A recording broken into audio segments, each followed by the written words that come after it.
میں نے بڑی مشکل سے اس کے اکڑے ہوئے وجود کو کھولا اور پرچی نکالنے میں کامیاب ہو گئے۔ میں نے دیکھا اس پر نیلے رنگ کی سیاہی سے کچھ لکھا ہوا تھا۔ اردو میں جو باتیں لکھی ہوئی تھیں وہ مجھے سمجھ آ گئی تھیں، مگر نیچے کچھ لائنیں اس نے عربی میں لکھی تھیں جو مجھے سمجھ نہیں آ رہی تھی۔ اس نے بڑی محنت کر کے جیل کی انتظامیہ سے اس بات کی درخواست کی تھی کہ اس جیل کے اندر ہی اس کے کمرے میں دفن کیا جائے، بھلے اس کی قبر پر کوئی تختی نہ لگائی جائے، لیکن وہ یہ چاہتی تھی کہ اس کی جنازہ اسی جیل کے اندر دفنایا جائے۔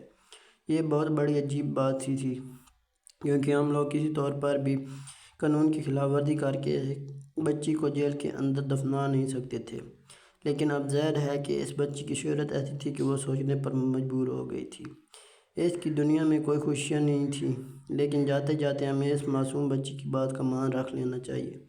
میں یہی سوچا تھا کہ میں جیل کی انتظامیہ سے بات کرنا چاہتی تھی، اس بچی کی خواہش کو پورا کیا جائے، لیکن اس سے پہلے مجھے لواحقین کو موت کی اطلاع دینی تھی۔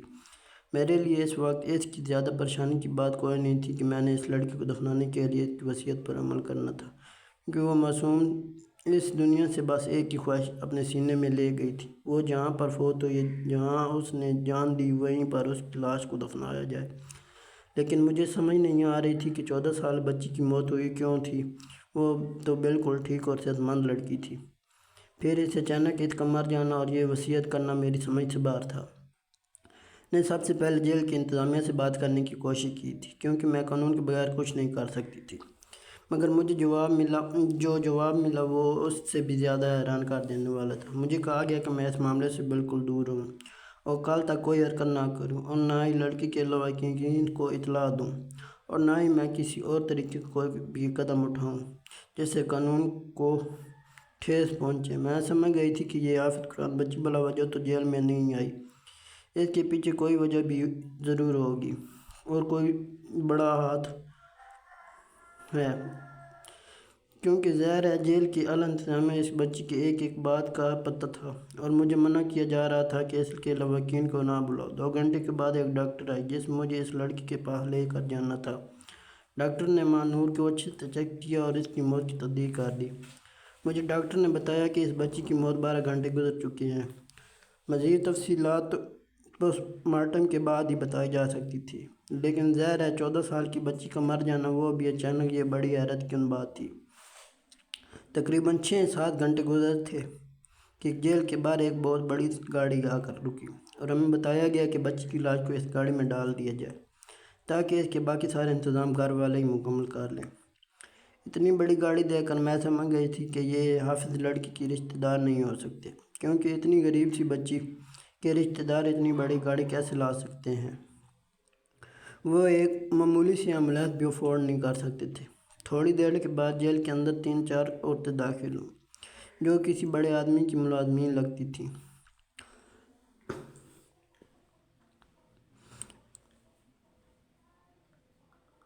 انہوں نے کہا کہ ماں نور کی لاش ہمارے حوالے کی جائے۔ میں حکم کی پابند انہیں ماں نور تک لے گئی۔ ان لوگوں نے لاش اٹھانے کے لیے اندر قدم رکھا، اس لاش کو پکڑا اور اوپر اٹھانے کی ہزار ممکن کوشش کی، مگر نہ ہی وہ لاش اٹھا سکی اور نہ اسے لا سکی۔ ان کے چہرے پر خوف طاری ہو چکا تھا، کیونکہ وہ 14 سال کی بچی کو اٹھانا کوئی زیادہ مشکل بات نہیں ہوتی تھی۔ زیادہ سے زیادہ اس کا وزن 30 سے 35 کلو ہوگا، لیکن وہ اس قدر بھاری ہو چکی تھی کہ وہ 5 عورتیں مل کر بھی اسے اٹھا نہیں سکی تھیں۔ وہ ایک دوسرے کے منہ تکنے لگی۔ اب ہم کیا جواب دیں گے بڑے صاحب کو؟ اس لڑکی کی لاش تو بہت بھاری ہو چکی ہے، لاش جتنی چھوٹی ہوتی ہے گناہ اتنا ہی بڑا ہوتا ہے۔ یہ بچی کسی نہ کسی ظلم کی وجہ سے اس حال کو پہنچی ہے۔ اب ظاہر ہے جب اس ظلم کا مداد نہیں ہوگا تب تک تو یہ نہیں اٹھے گی۔ کیا آپ نے اسے کچھ کیا ہے؟ ان میں سے ایک ملازمہ نے میری طرف دیکھ کر پوچھا تھا۔ بھائی میں کیا کر سکتی ہوں، لاش آپ کے سامنے ہے، اگر آپ اٹھا سکتے ہیں تو اٹھا کر لے جائیں۔ میری بات سن کر انہوں نے ایک بار پھر زور لگانے کی کوشش کی، مگر وہ اس کا ایک بازو بھی نہ ہلا سکیں۔ تھوڑی دیر کے بعد باہر گاڑی میں موجود شخص اطلاع دی گئی کہ اس بچی کو لاش نہیں اٹھائی جا رہی۔ وہ سب بھی تنتناتے ہوئے عورتوں کی جیل میں تشریف لے آئے۔ حلیے سے تو وہ نالی صاف کرنے والے لگ رہے تھے، مگر دولت کی چمک نے ان کو و جلال بخش دیا تھا۔ انہوں نے مجھ سے سختی سے بات کی اور کہا کہ یہ سارے ڈرامے چھوڑ کر میں لاش ان کے حوالے کر دوں، ورنہ میری نوکری بھی جا سکتی ہے۔ میں نے کہا کہ میں اس بات پر کوئی پابندی نہیں لگا رہی، اب چاہیے تو اپنے 10-15 اور لوگوں کو بلا لیے اور لاش نہیں اب چاہیں تو 10-15 لوگوں کو بلا لیں اور وہ لاش نہیں اٹھا پا رہے تھے تو اس میں میرا کیا قصور ہے؟ وہ حیرت سے پھٹ پٹی آنکھوں سے میرے ساتھ مجھے دیکھنے لگا، پھر اندر جا کر دیکھا تو وہ لاش جوں کو توں پڑی تھی اور نہ ہی اسے اٹھایا جا سکتا تھا اور نہ ہی باہر لایا جا سکتا تھا۔ بچی کے چہرے پر عجیب سی مسکراہٹ تھی۔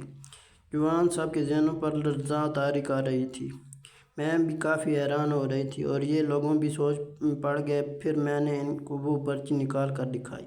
میں نے کہا بچت نے وصیت کی ہے کہ اس کمرے کے اندر دفنا دیا جائے اور شاید اس وصیت کی وجہ سے اس کے جنازے کو اب اللہ نہیں پا رہے۔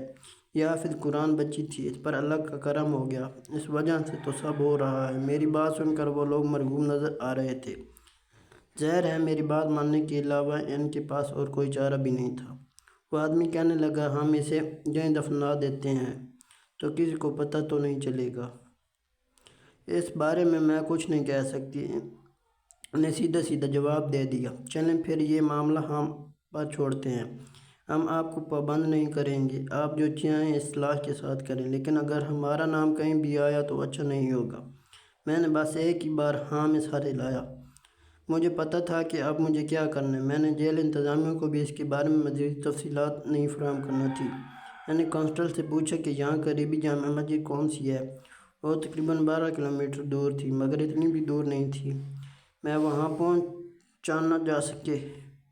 میں اپنی گاڑی کو وہاں پہنچ گئی۔ سننے میں آیا تھا کہ اس مسجد کے امام صاحب بہت بڑے عالم تھے اور مجھے کسی بڑے عالم کی ضرورت تھی۔ خیر زور کا وقت تھا، مولوی صاحب اپنی نماز سے فارغ ہو کر ذکر میں مصروف تھے۔ میں ان کے پاس جا پہنچی۔ میرا حلیہ دیکھ کر وہ گھبرا گئے، شاید میں ان پر کوئی کیس کرنے آئی ہوں۔ میں نے بتایا کہ میں یہاں ایک بچی کے معاملے میں کوئی بات کرنا چاہتی ہوں۔ انہوں نے مجھ سے تفصیلات پوچھی، میں نے وہ پرچی بھی دکھا دی۔ کہنے لگی کہ اس بیٹی اس کے لیے تو مجھے تمہارے ساتھ جانا پڑے گا، دیکھنا پڑے گا وہاں پر کیا ماحول ہے۔ بچی کو حافظ قرآن ہونے کا بھی کوئی ثبوت ہے تمہارے پاس یا پھر تم سنی سنائی بات کہہ رہی ہو؟ نہیں علامہ صاحب، میں نے جو کچھ اپنی آنکھوں سے دیکھا ہے میں وہی بتا رہی ہوں۔ آپ خود چل کر بھی اس کی لاش اٹھا کر دیکھ سکتے ہیں۔ مجھے تو اس کے لواحقین کے بارے میں مکمل معلومات بھی نہیں۔ میری ایک ہفتے پہلے ہی یہاں پوسٹنگ ہوئی ہے، مجھے زیادہ معاملات کا پتہ نہیں۔ آپ میرے ساتھ چلیں تو میری رہنمائی ہو جائے گی۔ میری بات سن کر انہوں نے حامی بھر لی اور وہ میرے ساتھ جیل میں آ گئے۔ میں نے دیکھا کہ وہ اس بچی کو دیکھ کر خود بھی بہت زیادہ پریشان سے ہو گئے تھے۔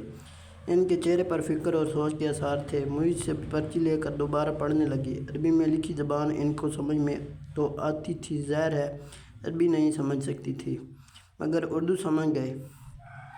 انہوں نے کہا بیٹی اس لڑکی نے تمہیں اپنی قبر بنانے کے لیے یہاں نہیں کہا، اصل میں بات کچھ اور ہے۔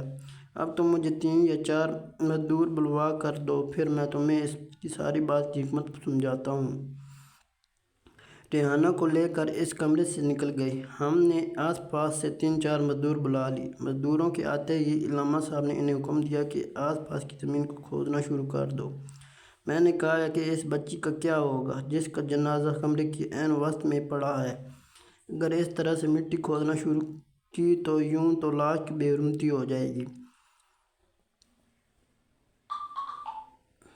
یہ سن کر علامہ صاحب مسکرائے اور بولے بیٹی اب تم لاش کو اٹھا کر دیکھو، انشاءاللہ یہ اٹھ جائے گی، اسے اٹھا کر باہر لے جاؤ۔ ان کے کہتے ہی میں نے بچی کو ہلا کر دیکھا تو وہ سوکھے پتے کی طرح بے وزنی لگ رہی تھی۔ میں حیرت کے ساتھ پھٹی پھٹی آنکھوں سے دیکھنے لگی۔ ایسے کیسے ہو سکتا ہے؟ آدھا گھنٹے پہلے یہ کسی وزنی پتھر کی طرح تھی، ہل بھی نہیں رہی تھی۔ ہاں بیٹی ایسا ہی ہے، کیونکہ تمہیں اس کی پوری وصیت سمجھ نہیں آئی تھی، لیکن میں سمجھ آ چکی ہے۔ چلو شاباش، اسے اٹھا کر باہر لے جاؤ۔ میں نے بچی کو خود ہی اٹھا لیا، وہ زیادہ بھاری نہیں لگ رہی تھی۔ میں نے اسے ریحانہ کے حوالے کر دیا اور کہا کہ اس کے کفن دفن کا بندوبست کرو۔ جب تک علامہ صاحب نے اس کمرے کی کھدائی شروع کر دی میں نے لڑکی کے لواحقین کو بھی اطلاع کر دی، کیوں نہ ہی میں اس کی زمیندار سے ڈرتی تھی اور نہ ہی مجھے اپنی نوکری جانے کا خطرہ تھا۔ جو کچھ میں اپنی آنکھوں سے دیکھ چکی تھی، اس کے بعد میرا اللہ پر ایمان مزید مضبوط ہو چکا تھا۔ چند ہی لمحے گزرے تھے کہ بچی کے کفن دفن کی تیاریاں شروع ہو چکی تھیں۔ ابھی تک اسی سوچ میں گم تھی کہ آخر اس بچی کی اس جیل میں کیوں بند کیا گیا تھا۔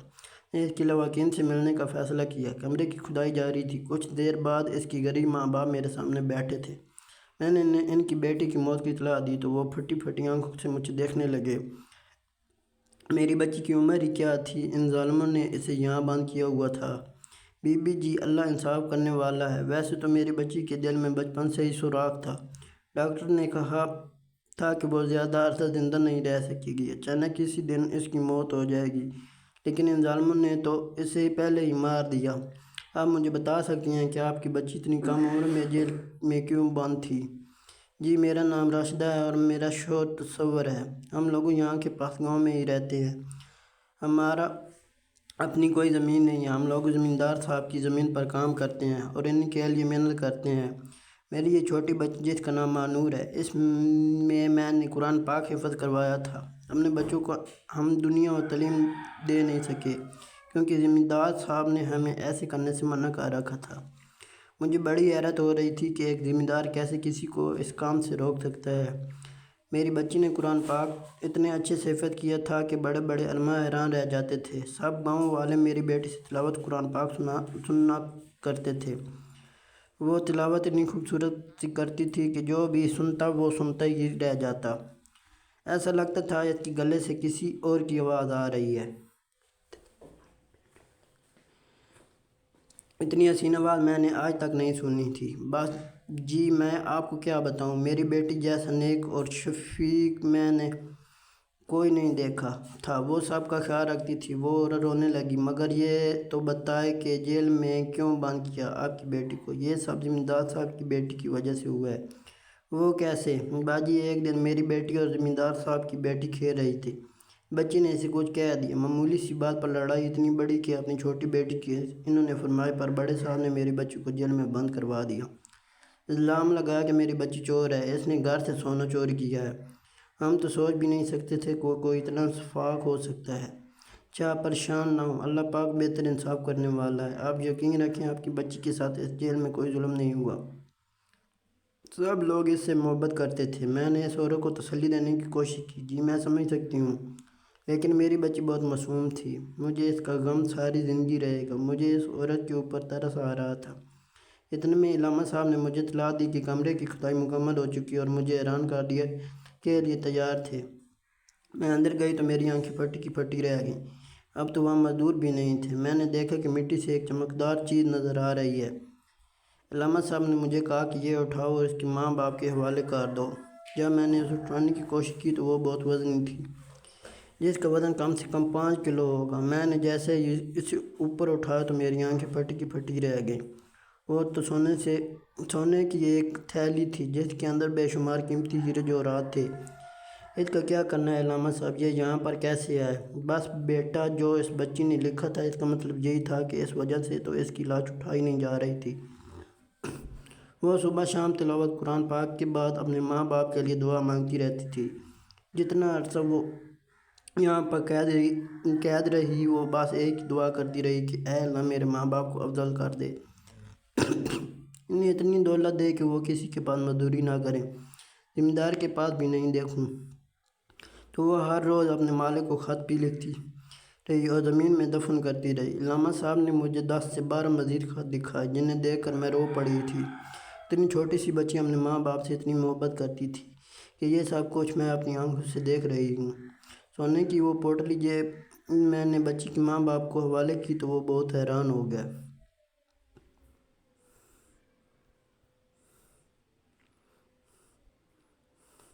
وہ میری طرح ایسے دیکھنے لگے جیسے میں ان کے ساتھ کوئی مذاق کر رہی ہوں۔ اگرچہ یہ سب کچھ ان کی بچی کی موت کا ازالہ تو نہیں تھا، لیکن اگلے 1 سال میں زمیندار سے زیادہ جائیداد اور مالات بنا کر انہوں نے زمیندار کو حیران کرنا ضروری سمجھا تھا۔ ایک حافظ قرآن کی دعا ضرور قبول ہوتی ہے کیونکہ اس کے سینے میں اللہ تعالیٰ کا کلام پاک محفوظ ہوتا ہے۔ اور پھر 1 سال بعد وہی زمیندار جس نے اس بچی کو جیل میں بند کروایا تھا کہ ساری دولت و عزت مٹی میں مل گئی تھی، اب وہ پاگلوں کی طرح سڑک پر بھیک مانگتا ہے۔ مجھے نہیں پتا کہ اس کے ساتھ کیا ہوا تھا، مگر میں اتنا جانتی ہوں کہ اگر کوئی کسی کے ساتھ ظلم کرتا ہے تو وہ ایک نہ ایک دن اللہ تعالیٰ کی پکڑ میں ضرور آتا ہے۔ اور اس ذمہ دار کے ساتھ بھی یہی کچھ ہوا۔ تو دوستو اگر ہماری ویڈیو آپ کو پسند آئی ہے تو چینل کو سبسکرائب اور ویڈیو کو لائک کر دیجیے۔